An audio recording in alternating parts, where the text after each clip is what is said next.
Leaders are usually on the move, engaging, getting things done, putting things in motion, and sometimes we just have to slow down and take the other people along with us.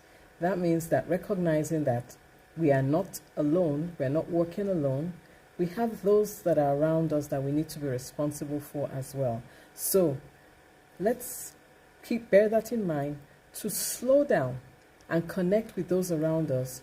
For example, if you have your staff, how are they putting their best into what they're doing?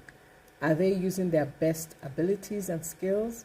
By slowing down, we're able to recognize what it is that they do best and ensure that they are able to apply their skills and talents to what it is that they're required to do. That's the responsibility of a leader, taking those around you and making sure that you connect with those that are working with you, even for your family. How about your children? Are you enlisting them? Are you making sure that you're putting them also in a position where they are learning, they're being trained, they're taking on responsibility? That's growing and developing other leaders, not just in your workplace, also in your home. The other thing I wanted to talk about is developing competency. And competency means that you're able to do things well, you have the skills, you have the ability, and also you're able to distill what's best. So here are some tips on what you can do to improve your competency.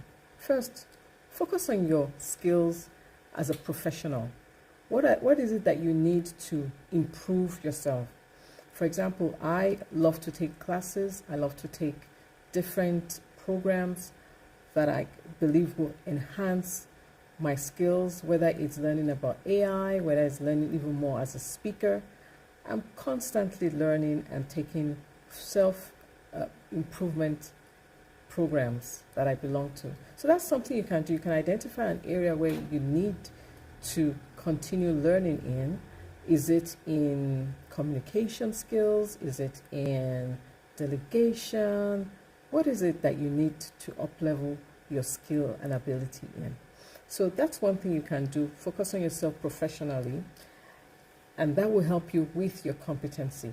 The other thing is, they do say don't sweat the small stuff, but in this case, do sweat the small stuff, because attention to detail will ensure that whatever it is you're working on, whatever project you're working on, gets done at a professional level that needs to be representative of what your values are.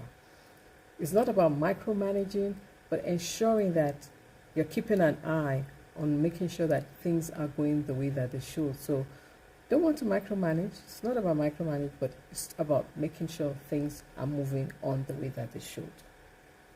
So sometimes that might mean doing the last 10% of whatever job you're doing. Sometimes you may need to step in to ensure that the work gets done. And then giving more time and attention to implementation. Yes, in anything, in order for things to get done, we have to ensure that we are making sure that implementation is happening. It's very good to have a plan to see that everything is all laid out, the schedules are made, the things that you want to get done, the procedure is there, but implementation is what actually gets it done. And so as a leader, that's part of your responsibility, implementation of what it is that you're working on, the project that you're working on, to make sure that everything gets done in order. That is responsibility. That's the responsibility of a leader. So it's a short one tonight. But I hope that you get the message of the responsibility of a leader. And what are your thoughts on the responsibility of a leader? What do you do in your role as a leader? Please share with me. I'll be happy to get your feedback and see how can we improve ourselves as leaders, going from where we are to where we want to be. And not only that, taking those that are with us along with us, so that we are leaders creating other leaders, not just having followers. We don't want to have followers. We want other leaders, and we want to help ensure that we are creating other leaders. Okay, so see you on the next one. Remember, I'm working on a framework of growth. So yesterday we talked about gratitude. Lots to be grateful for. Please share with me if you haven't already. What are you grateful for? And today we're looking at R, which is responsibility of a leader. And